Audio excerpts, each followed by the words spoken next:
musíme mít takhle. Takže to jsou optické vlákna, které se dají na toho klienta. My si můžeme regulovat něco. A on to má na sobě a může si s tím hrát, matat na to a podobně. Když to teď je na kolečkách, ještě tady máš tady na to vybíranou. No, to je ono. Ty vlákna jsou super. A oni jsou nezničitelné, vlastně i když to klient do toho kousne, tak se nic nestane. Tak se to překlomí a vyhodí. To je asi to nejdražší na tom vozíku, které je.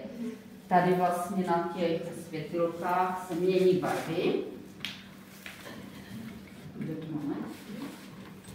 Můžu si kládat na to. Nepálí to? Pálí. Ne. Jako ty vlákna, ne, vlákna nepálí, ale ta lampa pálí. Lampa pálí.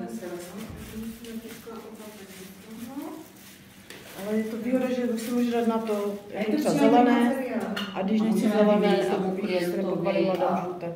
Nebo v tom prostředí. Jo, můžeme dát na to aj. Můžeme Můžeme červenou. Je to hrubá aromalampa. Pak tady máme,